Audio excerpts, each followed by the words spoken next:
Добрый день, дорогие друзья! В сегодняшнем обзоре разберем компанию Take-Two, поговорим о деятельности данной компании, сравним с конкурентами, посмотрим динамику роста финансовых показателей, ознакомимся с прогнозами, оценим перспективы и подведем итоги. Друзья, кто не подписался еще на мой канал, прошу подписаться, это поддержит развитие моего канала, а также не забудьте поставить лайк к этому видео и написать комментарий, какой обзор компании вы хотели бы видеть в моих следующих обзорах. А теперь давайте перейдем непосредственно к обзору компании. Компания основана в 1993 году и является ведущим мировым разработчиком, издателем и продавцом интерактивных развлечений для потребителей по всему миру.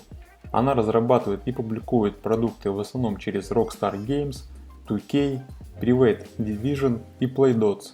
Продукты компании в настоящее время предназначены для консольных игровых систем, таких как Sony PlayStation, Microsoft Xbox, Nintendo Switch и персональные компьютеры, включая смартфоны и планшеты. Доход компании в основном связан с продажей программного обеспечения собственной разработки и стороннего программного обеспечения. Операционная прибыль частично зависит от способности выпускать новые коммерчески успешные программные продукты и эффективно управлять затратами на их разработку и маркетинг. У компании есть внутренние студии разработки, расположенные во многих точках мира: Австралии, Канаде, Китае, Чехии, Венгрии, Индии, Испании, Южной Корее, Великобритании и США. Под лейблом Rockstar Games разрабатываются такие игры, как Grand Theft Auto, сокращенное название GTA, Max Payne, Midnight Club, Red Dead Redemption и другие. На финансовые результаты компании влияют сроки выпуска новых продуктов и коммерческий успех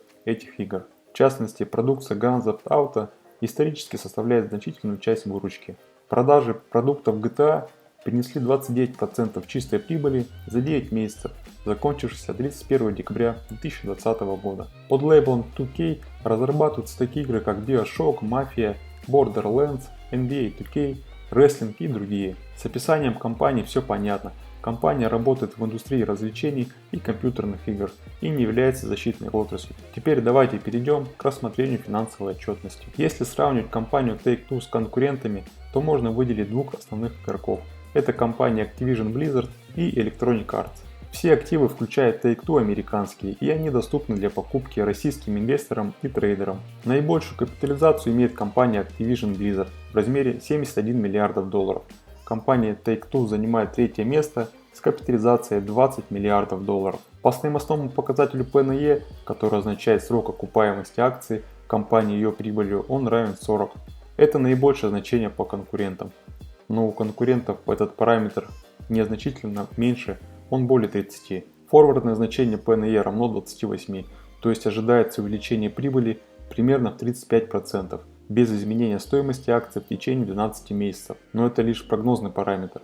Касаемо параметра PEG, оценки стоимости акций компании на основе будущих финансовых потоков, в настоящее время она переоценена. По мультипликатору P/S, это покрываемость капитализации выручкой, он равен 6, то есть за 6 лет капитализация компании окупится выручкой. Это наименьший показатель среди конкурентов, но он выше допустимого. По показателю P/B отношение цены акции к ее балансовой стоимости он равен 6. Это значение высокое как по отношению к конкурентам, так и по отношению к допустимому значению. У конкурентов данный параметр также выше допустимого значения. По показателю цены к свободному денежному потоку он равен 20. Это наименьшее значение, и он является оптимальным. То есть у компании остается достаточное количество средств для обратного выкупа акций, выплату дивидендов, развития и тому подобное. По дивидендам компания их не выплачивает. Ее прямые конкуренты выплачивают дивиденды, но они несущественны, менее 1%. По рентабельности активов собственного капитала и инвестиций вопросов не возникает. Они находятся на высоких значениях. У компании также отсутствует долговая нагрузка, что является ее конкурентным преимуществом. Теперь давайте перейдем к сравнению компании с индексом S&P 500. Если бы мы вложили в акции компании Take-Two в 2010 году и продержали бы ее до настоящего времени, то возврат на капитал был бы равен 1586%, в то время как индекс вырос на 358%. То есть компания росла быстрее индекса в 5 раз. По параметру P/E она, конечно, перекуплена. Значение индекса равно 27,6. По показателям Price to Book, P/S и Price to Free Cash Flow они также выше индекса. В целом ее конкуренты имеют схожее значение мультипликаторов, это означает, что такова особенность индустрии. Теперь давайте посмотрим на динамическое изменение мультипликаторов. По показателю P на E динамика за последние 5 лет имеет нисходящий тренд. В 2012, 2013 и 2015 годах компания была в убытке, соответственно в значении показателя P на E стоит прочерк. По параметру Price to Book динамика за последние 10 лет восходящая, но если брать во внимание последние 5 лет, то параметр находится практически на одном уровне, в пределах 6-8. По мультипликатору P на S исторически за последние 10 лет он растет. По параметру Price to Free Cash Flow он растет, но по-прежнему находится в комфортных значениях. Теперь давайте перейдем к оценке динамики роста финансовых показателей. Выручка у компании растет, за последние 3 года ежегодный рост составил 20%. Чистая прибыль растет, ежегодный прирост в среднем за последние 3 года составил 82%. Свободный денежный поток растет, средний рост за 3 года составил 27%. Прибыль на акцию растет, средний рост за 3 года составил 71%. Компания выпускает новые акции.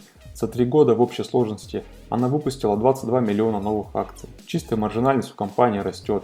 Ежегодный прирост за последние 3 года составил 52%. Рентабельность активов, собственного капитала и инвестиций также растут. Активов у компании больше, чем обязательств, на 2539 миллионов долларов. Акционерный капитал динамически растет.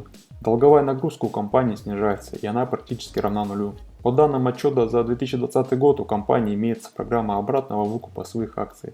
Совет директоров санкционировал выкуп до 14 218 акций и невыкупленными в настоящий момент остаются 3818 акций. За четвертый квартал 2020 года компания не производила обратный выкуп.